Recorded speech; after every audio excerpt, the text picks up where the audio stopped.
pour que ce soit considéré comme une aumône telle qu'elle est, qui permet l'expiation des péchés qu'on a commis pendant le Ramadan, mais c'est également, comme le dit le récit prophétique, c'est-à-dire éviter aux pauvres de tendre la main ce jour-là. C'est-à-dire, chaque musulman a le devoir, l'obligation de sortir cette aumône-là. Donc, ils doivent la donner aux pauvres. Ça évitera à ces pauvres-là d'aller, on va dire, demander ou être dans le besoin pendant ce jour-là. Il y a, on va dire, des choses qui sont plus liées aux traditions des pays. Donc, les gens portent, en fonction des pays, des djellabas, vous voyez, ce jour-là, les femmes sont habillées avec des belles robes, etc. Donc, chez les musulmans, que ce soit les hommes, les femmes, les enfants, on s'habille avec des nouveaux habits. Il y a aussi, c'est un moment où on offre des cadeaux aux enfants, mais pas seulement que des enfants, heureusement, donc également entre les grands, les papas offrent des cadeaux aux mamans, les maris offrent des cadeaux à leurs femmes. Donc il y a un échange de cadeaux entre les musulmans. Mais c'est un grand événement parce que les enfants, surtout ce moment-là, tous les enfants se rappellent du jour de l'Aïd. Pourquoi? En plus des cadeaux, ils reçoivent des friandises, comme à Noël. Ils reçoivent aussi de l'argent de leurs grands-parents, de leurs oncles, leurs tantes, les voisins, les gens. Donc c'est un jour où les gens sont généreux. Donc c'est un jour qui touche beaucoup les enfants parce que ils reçoivent des cadeaux. Il y a le fait qu'il y a l'échange, on va dire, de se féliciter, comme il a parlé tout à l'heure, souhaiter meilleurs vœux. On se souhaite bonne fête pendant ce jour-là, entre la famille, entre les voisins, et même, ça peut vous arriver, des musulmans qui se croisent dans la rue, qui ne se connaissent pas, si c'est un jour de fête, ils vont se dire bonne fête. C'est un moment en fait où les gens se... Moi je dirais, cet esprit-là, il est beaucoup plus présent ici en France, parce que vu la communauté, bon, il y a moins de monde, on se sent à ce moment-là fraternel et appartenant à une grande communauté. Donc on félicite l'autre dès qu'on le croise. C'est un moment où il y a les invitations, les repas familiaux, on échange des visites avec la famille, les amis et les proches. Donc ça, c'est l'esprit de la fête pendant le mois de le Eid al-Fitr, la fête de la rupture du jeûne. L'autre événement, l'autre grand événement, c'est, on va dire, officiel, c'est la fête du sacrifice. Mais c'est appelé aussi la fête du mouton. Mais est-ce que vous pensez que c'est la fête de mouton, le pauvre mouton? C'est pas sa fête. Donc, entre guillemets, on appelle la fête du mouton, mais le pauvre, c'est pas sa fête. C'est plutôt, c'est un autre nom. C'est le nom Eid el-Kibir, la grande fête. Parce qu'effectivement, c'est un grand événement dans lequel les musulmans vont célébrer le rappel et se rappeler ce grand sacrifice de Ibrahim, donc le nom biblique c'est Abraham, de son fils, on va dire, dans la tradition musulmane c'est Ismaël, dans la tradition chrétienne c'est le sacrifice de Isaac. Je pense que les deux histoires se ressemblent, mais ce qui est chez nous important, c'est cette dévotion, cette grande soumission à Dieu, même être prêt à sacrifier son propre fils. Abraham a attendu d'avoir son fils, il arrivait à un âge avancé, il l'aimait, c'était un enfant obéissant. Dieu lui dit, je vais vous citer le verset du Coran, قال يا بني إني أرى في المنام أني أذبحك فانظر ماذا ترى قال يا أبت افعل ما تؤمر ستجدني إن شاء الله من الصابرين. Donc Abraham s'adresse à son fils avec un style, on va dire, d'un père qui a vraiment de l'affection, de l'amour pour son fils. Oh mon petit-fils, je vois en songe que je t'égorge. Et en fait, le songe et le rêve des prophètes, c'est une révélation.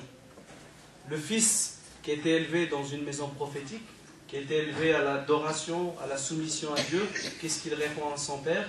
Oh mon cher papa, fais ce qu'il t'a été ordonné, tu vas me trouver parmi les obéissants.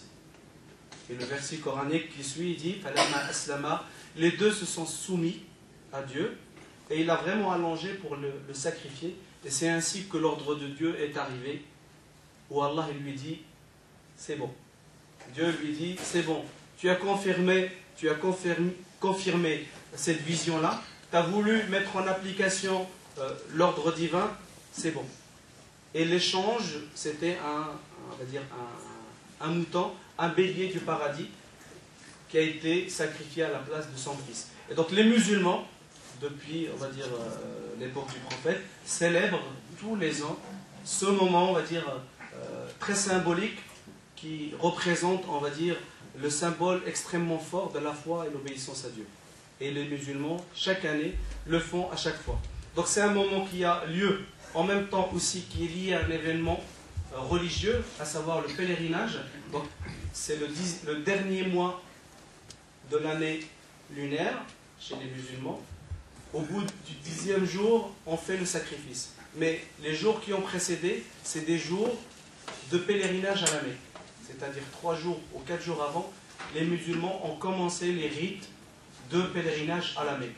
Cette fête dure aussi au-delà du jour de la fête, parce que celui qui n'a pas les moyens et qui n'a pas pu sacrifier et faire le sacrifice le jour de la fête, il peut le faire le 11e jour, le 12e jour ou le 13e jour, et ça sera compté comme un sacrifice. Dans la tradition musulmane, le prophète dit en fait que ce sacrifice-là,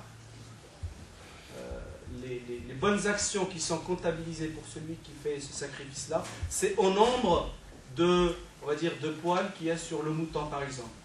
Et Dieu nous dit dans le Coran, l'objectif surtout, aujourd'hui on vit on va dire, en France, et on ne manque pas de viande.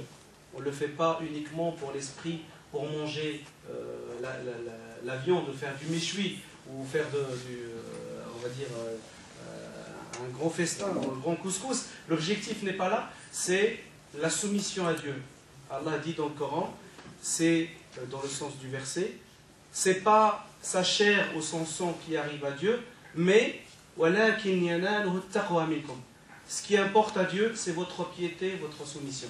Donc l'objectif de la fête de l'Adha, c'est montrer qu'on se soumet à l'ordre de Dieu. Bien sûr, c'est la condition de pouvoir montrer qu'on a de la capacité financière. Donc quelqu'un qui n'a pas les moyens n'a pas l'obligation de faire un sacrifice, mais bien sûr, il peut faire participer à la fête, au rassemblement, à la prière, et pouvoir bénéficier aussi de la gentillesse des autres, parce que ce jour-là, on a le côté festif, personnel, mais on a le devoir de partager notre sacrifice avec les autres qui ont pas pu. Donc le prophète dit partager, on va dire, le mouton, entre guillemets, en 3 parties. Une partie pour vous, une partie que vous allez donner aux pauvres, et l'autre partie, vous pouvez l'offrir aux proches. Donc il y a toujours ce côté-là, on va dire, on pense aux autres, et on pense aux gens qui sont dans la nécessité. Si on veut garder,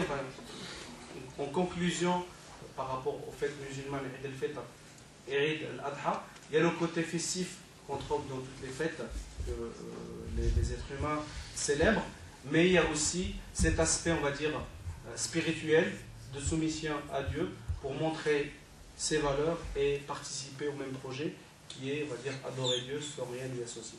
Je vous remercie. Si vous avez des questions, on est à votre écoute. Donc on fait la partie questions. On fait la partie questions maintenant. Alors, est-ce qu'il y a des questions sur papier qui sont faites, ou est-ce qu'il y a des questions orales éventuellement? J'ai une question avec papier.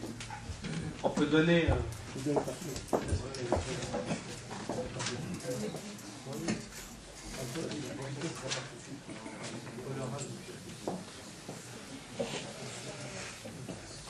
Bonsoir tout le monde. Ouais, c'est bref, hein, c'est juste pourquoi il y a de la lune sur le minaret en fait. Il y a une photo là. Le croissant de lune. Ouais, le croissant de lune. C'est symbolique, on va dire. C'est le symbole. La lune, c'est le symbole, on va dire, de l'année lunaire. Je vais peut-être te laisser répondre. Alors ça, c'est une invention historique. Ça ne symbolise pas forcément l'islam, mais l'Empire ottoman l'avait mis à l'époque un peu partout et